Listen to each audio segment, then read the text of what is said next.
આંતરરાષ્ટ્રીય plastic bag મુક્ત દિવસ નિમિત્તે વડોદરામાં કાપડની થેલીઓનું વિતરણ, પર્યાવરણ બચાવવાનો સંદેશ। વડોદરા શહેરમાં 3 જુલાઈના રોજ ઉજવાતા આંતરરાષ્ટ્રીય પ્લાસ્ટિક બેગ મુક્ત દિવસ નિમિત્તે મેયર ગીતાબેન મકવાણાની ઉપસ્થિતિમાં બકરાવાડી વિસ્તારમાં કાપડની બેગ વિતરણ કાર્યક્રમ યોજાયો હતો।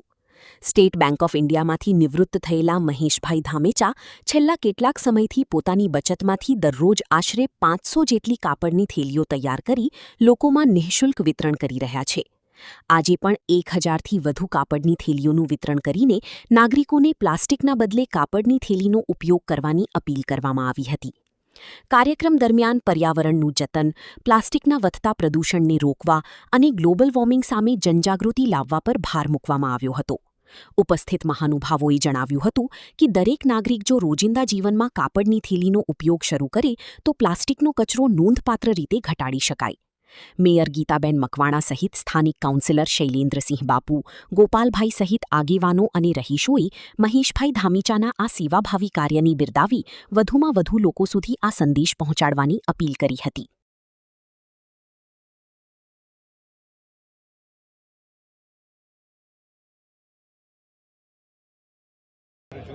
આજે 3 જુલાઈ પ્લાસ્ટિક મુક્ત દિવસ છે, એટલે પ્લાસ્ટિકને મુક્ત થાય અને ઓછું વપરાશ થાય એ ઈરાદાથી કાપડની બેગો આપવામાં આવી રહી છે। અને એમના ઘણો એવો ફાળો મહેશભાઈનો છે। મહેશભાઈ બેંકમાંથી રિટાયર થયેલા છે અને એ રિટાયર દરમિયાન ઘરે બેસીને લગભગ રોજના 5 કલાક આપીને કાપડની બેગો બનાવવાનું કામ કરી રહ્યા છે અને એમના એ દાતાના હેતુથી અમે આ બેગનું વિતરણ અત્યારે કરી રહ્યા છીએ।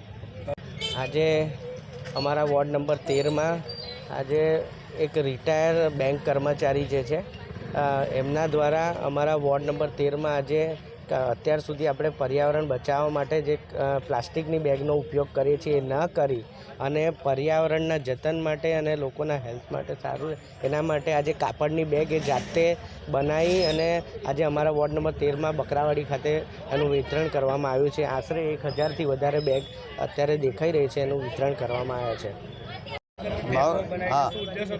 મારું નામ Mahesh Dhamecha, state bank of ઇન્ડિયામાંથી રિટાયર થયો છું અને આ કાર્ય હું છેલ્લા 6 વર્ષથી કરું છું। આજે ઇન્ટરનેશનલ પ્લાસ્ટિક બેગ મુક્ત દિવસ છે, એ નિમિત્તે આ કાર્યક્રમ રાખ્યો છે। ગીતાબેન આપણે મકવાણા આપણા વડોદરાના પ્રથમ નાગરિક મેયર છે, એમના રાહબર હેઠળ રાખ્યો છે। તો આ બાબતે હું વડોદરાની જનતાને એટલું કહું કે આપણે આ વડોદરાને પ્લાસ્ટિક મુક્ત બનાવવાનું છે, કાપડની થેલીઓ વાપરીએ। આ તો માત્ર નિમિત્ત સેમ્પલ છે, તો બધાએ પોતે આજે નિયમ લેવાનો છે કે આપણે પ્લાસ્ટિકની થેલી ના વાપરીએ અને કાપડની થેલી વાપરીએ। વ્યાસ કહે મત સોચતું ક્યાં હે વિધિ કા લેખ, કરતા જાણી કર્મ તું ફળ કેવળ દેખ। હું આ કાર્ય કરું છું, ફળની હું તો જોતો નથી, ઈશ્વરે ફળ આપવું હોય તો આપે, ના આપે તો કંઈ નહીં। પણ મારી એક ઈચ્છા એવી છે કે વડોદરાના લોકો પ્લાસ્ટિકનો ઉપયોગ ઓછો કરે, કાપડની થેલી વાપરે। આશરે રોજની લગભગ 12થી એટલે મહિને 500 બેગ બનાવું છું, એટલે વર્ષે લગભગ 5000 થેલીઓ બને અને આજ સુધીમાં 30,000થી ઉપરાંત થેલીઓ બનાવી ચૂક્યો છું। મહેશ ધામેચા, વડોદરા ન્યૂઝ ગુજરાતી આપણા શહેરના તાજા અને સચોટ સમાચાર માટે ફેસબુક, ઇન્સ્ટાગ્રામ, યુટ્યુબ અને વોટ્સએપ પર હમણાં જ જોડાઓ, ફોલો કરો વડોદરા ન્યૂઝ ગુજરાતી।